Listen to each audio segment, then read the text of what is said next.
Your worst gig ever? Worst gig Is ever. there any that stand out? Yeah. There's one that stands out. I remember I was doing comedy like 2 years, and I was actually over in London, right? And I was like, one of my mates lives in London, and I was kind of like, so you know, at the very beginning, like you don't want to tell anyone you know to come see you in case you're absolutely bomb, in case it's dog shit. So it's like, I was fairly confident. I was like, come on to this gig in Islington. Have you been to Islington? Yeah. Posh area, nice posh area. Nice. I had a gig there, right?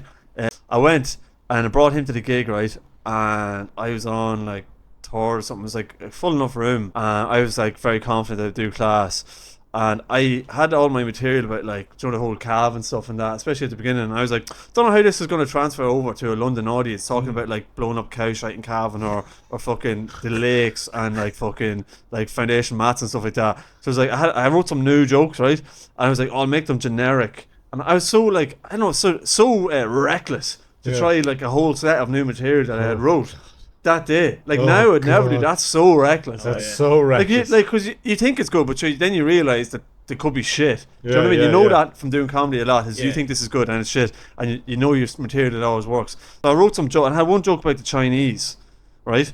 And it involved like, it was absolutely dog shit, and I went up and opened with it. So that's obviously a rookie mistake, opening with a controversial joke that turns the whole audience against you. Yeah. Like, about the Chinese, And it's new, which is potentially racist. Yeah. So a lot of things were going wrong straight away. So anyway, the girl who was on before me, was like really autistic. Like, I don't know, like there's nothing wrong with that, but like her set was like really like it was just mental as well, which was fine. But like no one was like laughing.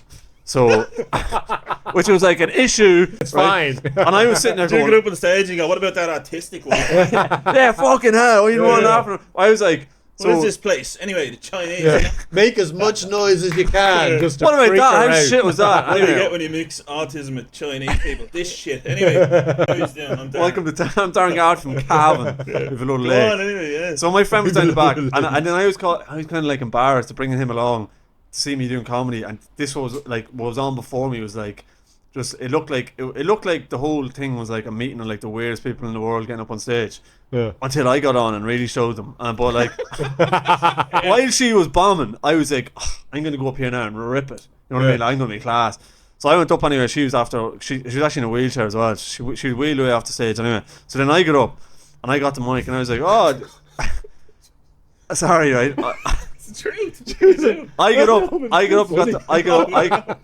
got the mic. Yeah, there's no one was laughing at you one. I get up and I go, so like the Chinese, and then like silence. I go, the Chinese are like pigeons, aren't they? Or something like that. And it's like, and then I go, they're in every major city and they're always up to something. Which is like, it's actually shite, like. But I did that pure silence, right? Like, because Islington kind of posh, silence, and then I went on to another joke of something I think it was something more about Chinese or something, and it was silence, and I went on, and the host heckles me. So if the host heckles you, you know you're having a stinker, like, because his job is to make sure the night runs smoothly. Yeah. And he was dressed like a snooker player. Do you ever see Peter Edden? He looked like Peter Edden, and he goes to me, "Do you have any jokes that aren't racist?" Right? So like that's a loaded question. How do you answer that? Yeah. So I walked over and I had like my sheet on like the table, and I just walked over. Bear in mind my friend's in the back, by the way, and I'm bombing really bad. And I looked at the sheet and I go, I thought it'd be funny to go, because if you have any jokes that aren't racist, and I thought it'd be funny to go, no. Yeah, that is funny. That is funny. Yeah, I thought it was funny as That's well. comedy. So I looked at the sheet, as in like, my whole material here is all racist material. Like I'm some big steaming racist from Ireland.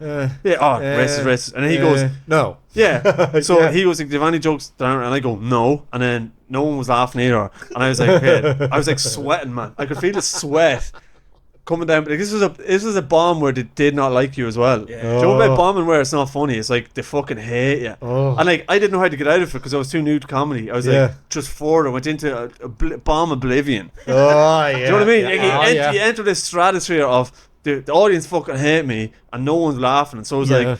And then I was like kind of sweating. I was like looking at my hand to see what jokes I had here. Like it was all smudged. And he goes, "Can you stop looking at your hand as well?" And I was like, I'm getting heckled by the fucking host here. My friend's down the back, and I was there giving it the big one, like, "Oh, I'm doing comedy." My friend's obviously thinking, "Geez, Darren is shite." This is what I was thinking. But anyway, like 2 people laughing, right, and it was my friend down the back pissing himself, laughing, not a good type of laugh. At the situation. The laugh of this is so bad. Yeah, do you know what I mean? yeah, Do you know them types of laughs? Yeah. Like, so that's horrendous. And the only other person was a Chinese lad down the back as well. So he was pissing himself laughing as well, there you go. which was funny. Like, I don't know, he was Asian. So Racist. I have no, yeah. But then I told someone about it. It was horrendous. But I was telling like a girl there, like over in London, another comedian. She was like, "Oh, you should have been like." She was like, "Oh, you should have brought like the Chinese lad up on stage." And been like, "Oh, like," she was, and I was like, "That'd be way worse." Yeah, bring him up and Imagine see. being like, "Oh, come up here, Yang," or like, imagine having a lad like behind the curtain, being like, "I love the Chinese. Come out here, Wang," and then be like, "Oh, what's the crack?" Yeah. And then go back in there. Then he's like, I'm actually from Korea. yeah. Actually, you know. Go back in there, Wang. That was my worst ever gig, man. And I honestly left a scar. I come out and was like, "Oh." I was gonna say, how long after that did you feel that? Oh, to be honest, I did feel it really bad, but in my head I just like reverse psychology. I was like, "Oh sure," like Islington, like, who the fuck gives a fuck about Islington? Yeah. They're all mongs anyway. The ultimate punishment is silence, so it's much worse than that. Getting heckled by the host is worse. No, he can already see that you're struggling, so what's compounding the misery for? And then the weird thing about comedy is, right, so a lot of the time, like, if you do try jokes that don't see, comedy is an art. It's an art form that if it's done bad, it's fucking horrendous. Yeah, for because everyone. you might know. So when you bring the joke on stage, you don't know how it's going to come across to an audience. No. So you could think it's really funny, and you don't mean to be racist or offensive, and then it comes out that way, and then they're judging you, and then it's a stinker. Yeah. Do you know what I mean? Because you're like, I didn't know that these were gonna think that. Yeah. Do you know what I mean? So like, if it's like any other art form done badly, like if someone's with a guitar playing music and they're having a stinker, it's like, you don't hate them. You're not going to turn against them, but like people are going, I fucking hate that lad up there.